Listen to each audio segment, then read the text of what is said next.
Que bom estarmos juntos nesta belíssima manhã de segunda-feira, hoje 11 de setembro.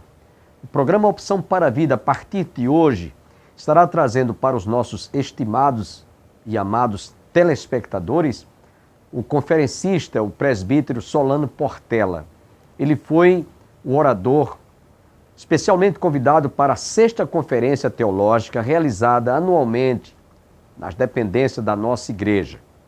Nós tivemos a oportunidade, inclusive este ano, de darmos ou termos como tema para o nosso orador oficial uma igreja reformada sempre reformando. É que, lamentavelmente, a reforma protestante que ocorreu em 1517, mais do que nunca hoje, precisa novamente de ser reformada devido a tantos modismos que estão se infiltrando em nossos cultos, em nossos templos, em nossa liturgia.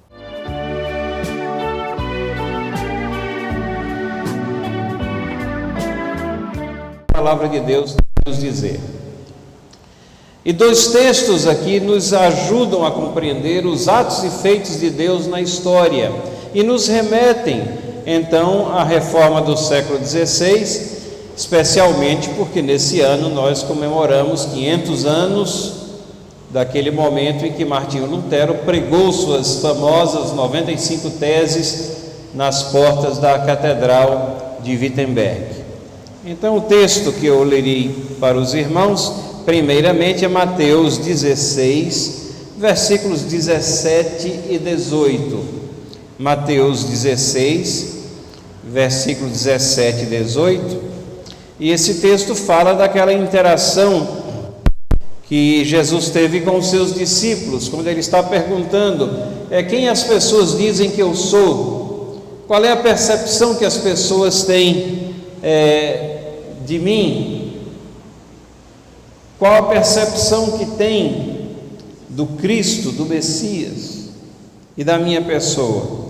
E Pedro responde com aquela famosa frase também, que talvez seja uma das primeiras confissões cristãs assim registradas: tu és o Cristo, o Filho do Deus vivo. E então nos versos 17 e 18, Jesus responde: então Jesus lhe afirmou: bem-aventurado és Simão Barjonas, porque não foi carne e sangue que te o revelaram, mas meu Pai que está nos céus. Também eu te digo que tu és Pedro, e sobre esta pedra edificarei a minha igreja, e as portas do inferno não prevalecerão contra ela. Às vezes a gente lê apressadamente a palavra de Deus e não nos apercebemos do significado, da profundidade dessa declaração de Cristo aqui: as portas do inferno não prevalecerão contra a igreja. Às vezes nós achamos que a igreja ela tem uma marcha que é defensiva e não de ataque, mas o que Cristo nos fala aqui é que a igreja está em marcha. Ela foi colocada numa movimentação internacional, transcendendo aqui os limites nacionais da nação de Israel. Agora, na era neotestamentária, ela abrange povos de todas as raças, tribos, nações, e essa marcha avassaladora conta com a bênção divina, conta com o respaldo de Cristo: eis que estarei convosco todos os dias, e conta com essa promessa: as portas do inferno não prevalecerão contra a igreja. Então é muito bom quando nós vemos e lemos e interpretamos a história, que nós saibamos que na história nós temos registrada a marcha da igreja. E se por vezes a igreja parece que está sendo suprimida, que o seu avanço está sendo impedido, nós temos essa promessa, que é a promessa do próprio Cristo, que Ele está acompanhando dia a dia a sua igreja e que a vitória final nos é assegurada. As portas do inferno não prevalecerão contra ela. E quando nos lembramos da reforma do século XVI, nós vemos exatamente isso, quando tudo parecia perdido no que diz respeito a um testemunho fiel. quando a igreja em sua doutrina estava totalmente perdida, equivocada, quando parecia que não havia mais testemunho na terra. Não, na realidade a chama do Evangelho estava presente, e aí nós temos esse grande movimento, esse grande reavivamento espiritual. A reforma não pode ser entendida sob nenhum outro prisma que não seja de um grande reavivamento espiritual, que volta a mostrar a pertinência a singularidade das Escrituras, a graça de Deus, a fé, Cristo como único intermediário, e a glória de Deus como sendo o alvo objetivo de todas as coisas. É a promessa de Cristo sendo cumprida: as portas do inferno não prevalecerão contra ela. Mas, por mais repentina ou intempestiva que tenha parecido a ação de Lutero, ela não está divorciada daquilo que acontecia na história. É Deus soberano regendo os passos da história para cumprir os seus propósitos, semelhantemente àquilo que Ele fez no nascimento de Cristo Jesus, na vinda e na vida de Cristo, na sua morte e ressurreição. Isso nos remete a Gálatas capítulo 4, versículos 4 e 5, onde nós lemos: vindo, porém, a plenitude do tempo, Deus enviou seu Filho, nascido de mulher, nascido sob a lei, para resgatar os que estavam sob a lei, a fim de que recebêssemos a adoção de filhos. A vinda de Cristo, o trabalho dele na cruz do Calvário, a vitória dele sobre a morte, não são meros acidentes históricos ou registros estéreis na história, fazem parte de um plano magistral de um Deus soberano que vem executando o seu plano ao longo da história. Vindo à plenitude do tempo. A figura aqui é como se fosse um copo d'água que você vai estar ali gota a gota sendo cheio, e chega um momento que a água está assim, quase transbordando, é a plenitude, né? A tensão superficial faz com que a água às vezes tenha até uma curvinha assim acima da borda do copo. Se cair mais uma gota vai transbordar, mas ali está a plenitude. Quando todas as coisas estavam preparadas, Cristo veio. E aí, quando nós estudamos a história sob esse prisma, nós ficamos maravilhados, porque vemos que realmente era assim. Na vinda de Cristo, nós temos todo um império grego que estava forçando os povos conquistados a aprenderem uma língua, forçando eles a aprenderem grego. Mas é exatamente essa uniformidade linguística que vai providenciar a disseminação do Evangelho, quebrando barreiras políticas. É exatamente essa língua grega que vai formar o corpo de literatura do Novo Testamento. É exatamente aquilo que acontecia, que pareciam que eram situações aleatórias na história, mas era Deus regendo a história. Mas o Império Grego some, mas a língua fica. E vem o Império Romano, e aí tem aquilo que os historiadores chamam de Pax Romana, um corpo de legislação que garante as rotas comerciais, o ir e vir, as viagens missionárias de Paulo. E os romanos, eles conquistavam os povos, mas eles não obrigavam que a língua, o latim, fosse a língua utilizada. Eles estavam muito contentes que o grego já era o inglês da época. E os romanos tinham uma característica também, que permitiam que os povos conquistados mantivessem as suas manifestações religiosas. Então os judeus não eram perturbados nos seus atos de culto, nem no seu apreço pelas Escrituras. As perseguições vieram depois e elas também estavam debaixo do controle de Deus para a disseminação mais rápida do Evangelho. Meus irmãos e irmãs, nada acontece fora do controle de Deus. Deus é um Deus soberano.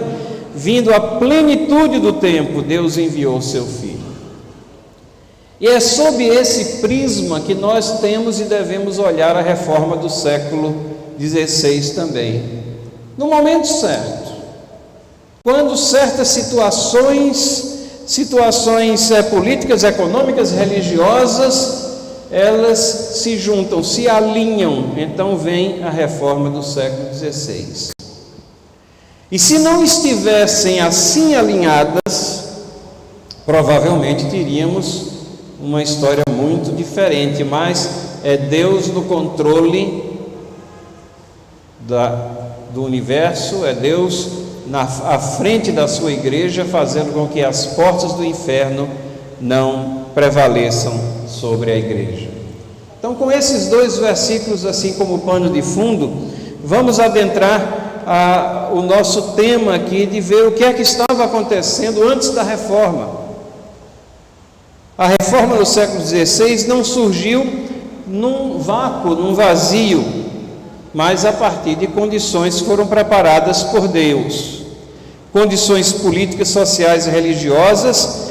Essas condições por si só clamavam por um movimento que reavivasse a Igreja de Cristo e que teve como consequência esse reavivamento na Igreja de Cristo, à semelhança dessa plenitude dos tempos que nós já vimos na vinda de Cristo. Então vamos ver o que é que acontecia antes da reforma, examinando essas três áreas. Primeiro, o clima político. Qual era o clima político antes da reforma? Segundo, qual era o clima social e econômico? E terceiro, e nós vamos nos demorar obviamente mais no terceiro, qual era o clima religioso? E em cada ponto que nós abordarmos, nós vamos procurar extrair lições da história, lições para nós, lições para a igreja nos dias de hoje, porque é para isso que a história serve, é para nos ensinar lições também, firmar os nossos passos à luz do entendimento que a palavra de Deus nos fornece. Vamos ver o que é que nós podemos aprender. Qual era o clima político antes da reforma? Bom, nós provavelmente sabemos, já lemos isso daí, que na Idade Média a Igreja Católica controlava tudo na Europa.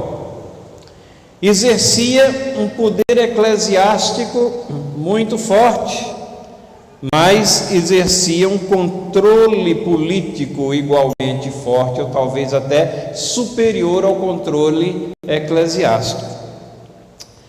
A Igreja Católica, antes da Reforma, já nos séculos que precederam a Reforma, mas isso era muito presente lá nos anos de 1300, 1400, ela indicava governantes, ela estabelecia impostos, quando era conveniente ela se envolvia até em guerras, em litígios físicos.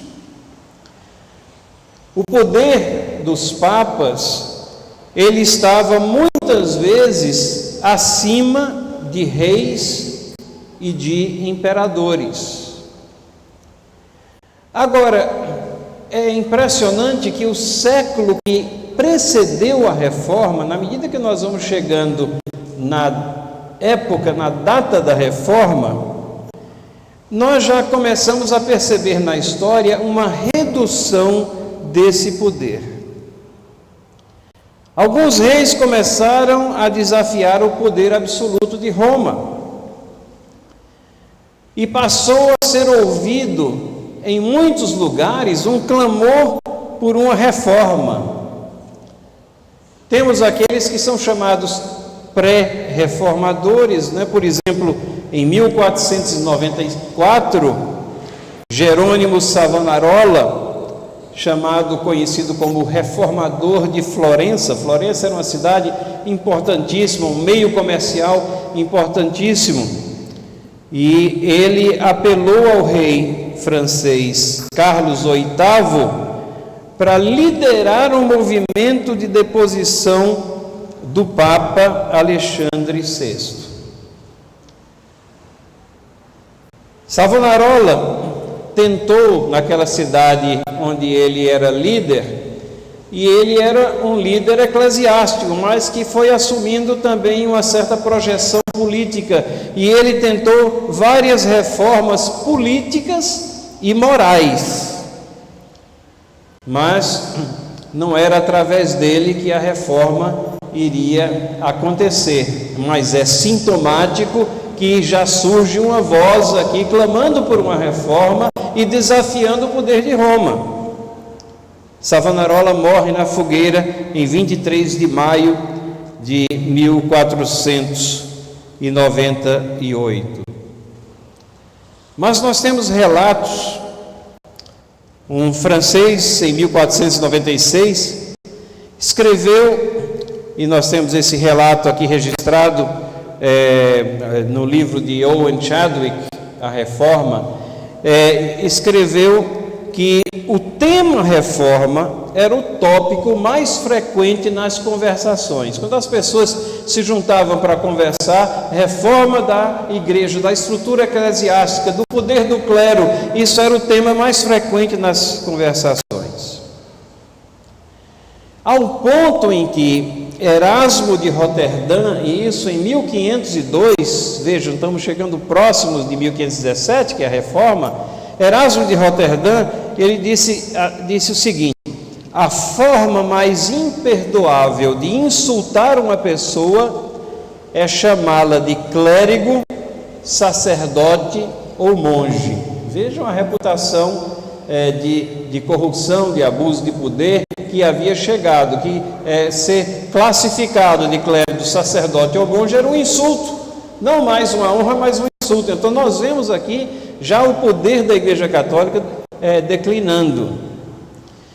Agora, é curioso também que a maioria desses que se manifestavam contra o poder de Roma, eles concentravam suas atenções numa reforma moral. Tem semelhança com o Brasil, né? Todo mundo quer acabar com a corrupção. Política, administrativa.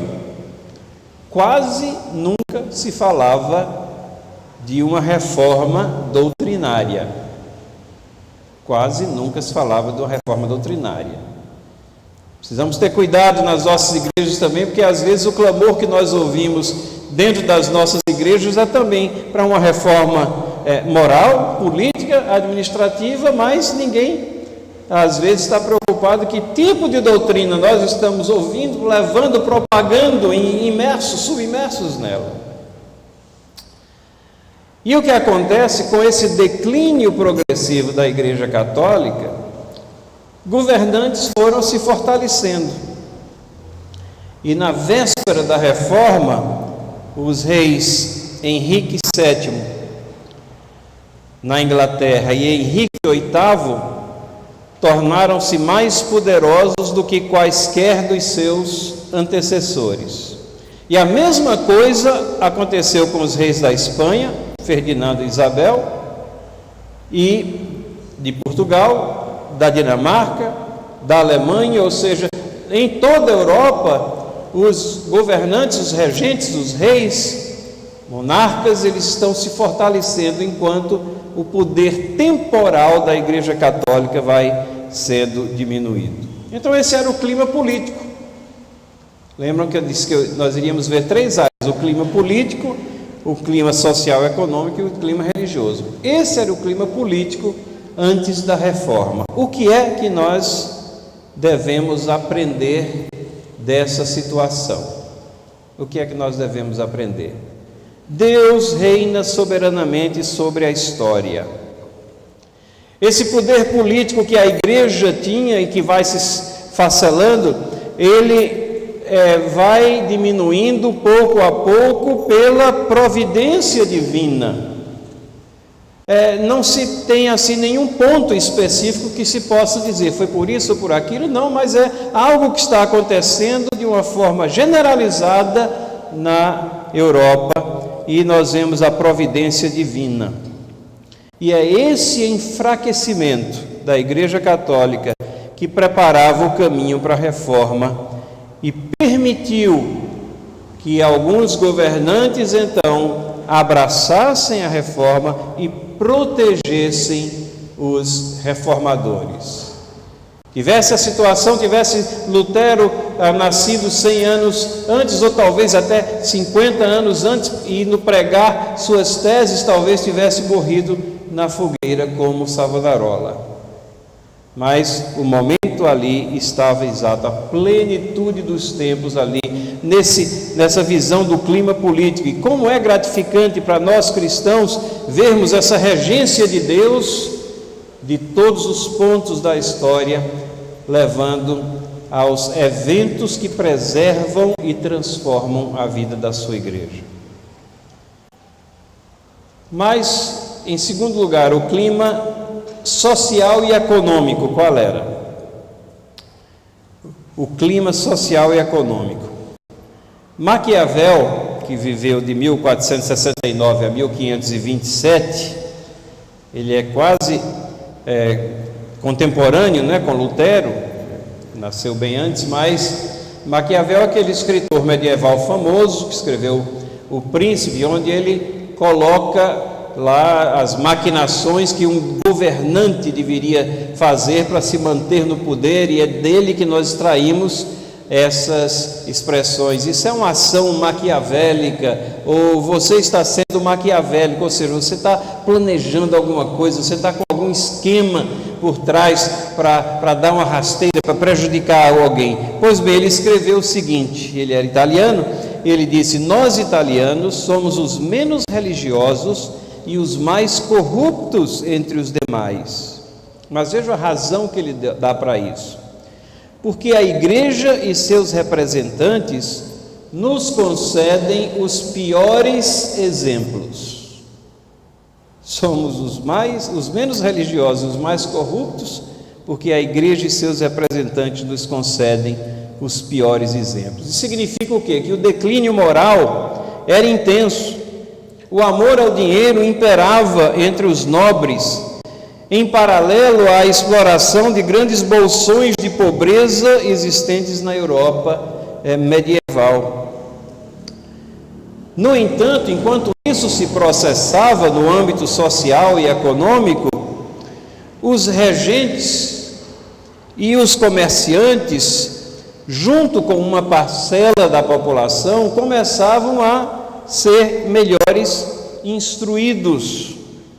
Veja, a imprensa foi inventada por Gutenberg, que viveu de 1395 a 1468, e ele aproveitou também a invenção do papel. O papel surgiu na China no ano 200. 1000 anos antes a China já tinha inventado o papel, mas chegou na Europa no século 13. Chegou na Europa exatamente a tempo, né, da imprensa ser inventada após. E o que é que significa isso? Que livros que eram coisas caríssimas, raras, difíceis de se ter, tornaram-se disponíveis. Inclusive o que? A Bíblia, que foi o primeiro livro impresso. O primeiro livro impresso por Gutenberg foi a Bíblia, e isso significa que crescia o conhecimento. Glória a Deus, glória a Deus, glória a Deus.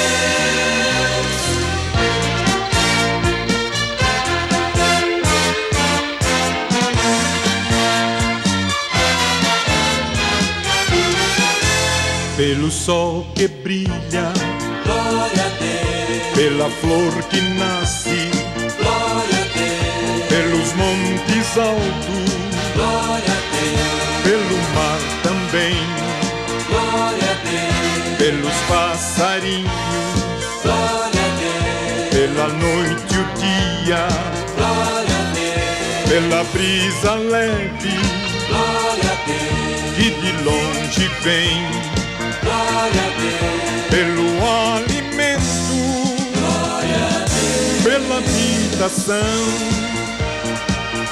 pela amizade, glória a Deus, de irmão para irmão. Glória a Deus, glória a Deus, glória a Deus, glória a Deus. glória a Deus, glória a Deus, glória a Deus, glória a Deus.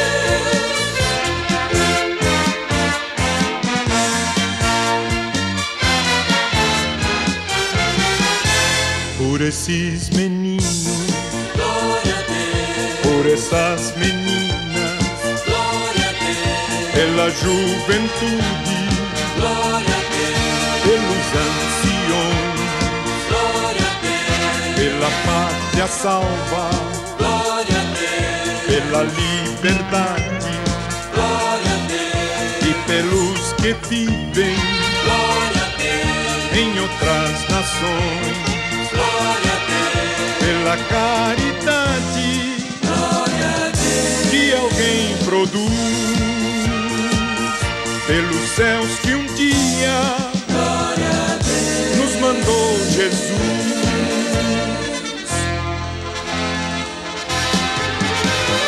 Glória a Deus, glória a Deus, glória a Deus, glória a Deus. glória a Deus, glória a Deus, glória a Deus, glória a Deus, Glória a Deus, glória a Deus, glória a Deus, glória a Deus. Eu agradeço a você que esteve conosco e seremos, neste finalzinho do programa, abençoados com esta música interpretada pelo cantor e pastor Luiz de Carvalho. Deus abençoe a você e a sua família e até o nosso próximo programa, se Deus quiser.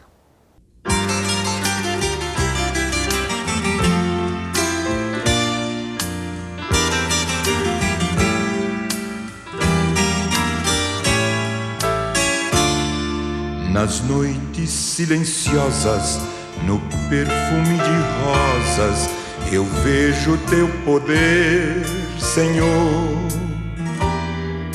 No céu estrelado, no dia ensolarado, eu vejo teu poder, Senhor. Na expressão da verdade, na forma de humildade, eu vejo teu poder, Senhor. No alívio da dor e num gesto de amor, eu vejo teu poder, Senhor. Eu vejo teu poder, Senhor. Eu vejo teu poder, Senhor. Na ave a voar, no bramido do mar, eu vejo teu poder, Senhor.